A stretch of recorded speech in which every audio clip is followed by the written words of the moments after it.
সোমবার ভোরে ট্রাম্প তার সমাজ মাধ্যম ট্রুথ সোশ্যালে লিখেছেন, ইরানের গুরুত্বপূর্ণ পরমাণু কেন্দ্রগুলিতে মারাত্মক ক্ষয়ক্ষতি হয়েছে। উপগ্রহ চিত্রেও তা স্পষ্ট। মাটির গভীরে গিয়ে লক্ষ্যভেদ করেছে মার্কিন বাহিনী। এর আগে এই নজির আর কারো নেই। রবিবার রাতেও ট্রুথে আমেরিকার এই অভিযানের কথা লিখেছেন ট্রাম্প। পাশাপাশি ট্রাম্প এও জানিয়েছেন যে এই হামলার পর ইরানের হাতে আর বোমা নেই। আমেরিকান সেনাবাহিনীকে অভিনন্দন জানিয়ে তিনি লেখেন, অন্য কোনো দেশের সেনাবাহিনী এখনও পর্যন্ত এই ধরনের অভিযান চালাতে পারেনি। শুধু তাই নয়, সমাজ মাধ্যমে শান্তির বার্তা দিতেও দেখা যায় মার্কিন প্রেসিডেন্টকে। ইরানে মার্কিন হামলার পরেই ট্রাম্প দাবি করেছিলেন 3 কেন্দ্রই সম্পূর্ণ ধ্বংস হয়ে গিয়েছে। তবে মার্কিন প্রেসিডেন্টের ওই দাবির সপক্ষে এখনও পর্যন্ত কোনো প্রত্যক্ষ প্রমাণ মেলেনি। আমেরিকার প্রতিরক্ষা দপ্তর পেন্টাগনের আধিকারিকরা রবিবার সকালে জানিয়েছেন 3 পরমাণু কেন্দ্রেরই বড় ক্ষতি হয়েছে, কিন্তু ঠিক কতটা ক্ষতি হয়েছে তা বুঝতে আরও সময় লাগবে। যদিও ইরান পাল্টা দাবি করেছে, আমেরিকা হামলা চালালেও 3 পরমাণু কেন্দ্র থেকে তেজস্ক্রিয় বিকিরণের কোনো লক্ষণ দেখা যায়নি, ফলে নাগরিকদের চিন্তার কোনো কারণ নেই। ঘটনাচক্রে আমেরিকার হামলার ঠিক আগে কিছু তৎপরতা লক্ষ্য করা গিয়েছিল ফোর্ডোতে। উপগ্রহ চিত্রে দেখা গিয়েছে পরমাণু কেন্দ্রটির যে জায়গায় সামরিক ঘাঁটি রয়েছে সেই রাস্তায় গত 19 জুন 16টি মালবাহী ট্রাক এবং বুলডোজার দেখা গিয়েছিল।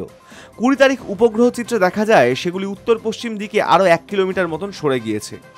এরপরই জল্পনা তৈরি হয়েছে আমেরিকা হামলা চালাতে পারে সেই ভেবেই কি পরমাণু প্রকল্পের জন্য জরুরি সরঞ্জাম সরানোর প্রস্তুতি নিচ্ছিল ইরান। কিন্তু সেসব জল্পনা উড়িয়ে দিতে তৎপরতার সঙ্গে মাঠে নেমে পড়েছেন ট্রাম্প। তাই রবিবার থেকেই একের পর এক পোস্টে ইরানের সফল হামলার প্রশংসা শোনা গিয়েছে তার মুখে। যদিও ট্রাম্পের দাবির সপক্ষে নির্ভুল তথ্য প্রমাণ না থাকলেও উপগ্রহ চিত্র তেমনটাই বলছে। প্ল্যানেট ল্যাবস পিসিবির প্রকাশিত একটি উপগ্রহ চিত্র বিশ্লেষণ করে অনুমান করা হচ্ছে ফোর্ডো পরমাণু কেন্দ্রের একাধিক প্রবেশপথ ক্ষতিগ্রস্ত হয়েছে। ইসফান পরমাণু কেন্দ্রে হামলার একটি ভিডিও এক্স হ্যান্ডেলে প্রকাশ করেছেন মাইকেল উলরিচ নামে এক ব্যবহারকারী। মার্কিন সংবাদপত্র দ্য ওয়াশিংটন পোস্ট পরে জানিয়েছে তারা ভিডিওটি যাচাই করেছে।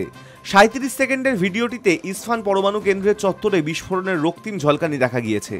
মনে করা হচ্ছে বিস্ফোরণটি পরমাণু কেন্দ্রের সুড়ঙ্গ পথের ঠিক মুখেই হয়েছে, কিন্তু বিস্ফোরণে কতটা ক্ষয়ক্ষতি হয়েছে তা এখনও স্পষ্ট নয়। তবে ক্ষয়ক্ষতির চিত্রটা এখনও স্পষ্ট না হলেও একে আমেরিকা এবং ইসরায়েলের জন্য ঐতিহাসিক মুহূর্ত বলে আখ্যা দিচ্ছেন ট্রাম্প। মার্কিন প্রেসিডেন্ট এও বলে রেখেছেন এর পরেও যদি ইরান আলোচনার টেবিলে না বসে ভবিষ্যতে আরও ভয়াবহ হামলা চালানো হবে। সোমবার হোয়াইট হাউসের ওভাল অফিসে আমেরিকা জাতীয় নিরাপত্তা দলের সঙ্গে বৈঠকে বসবেন ট্রাম্প। High news network.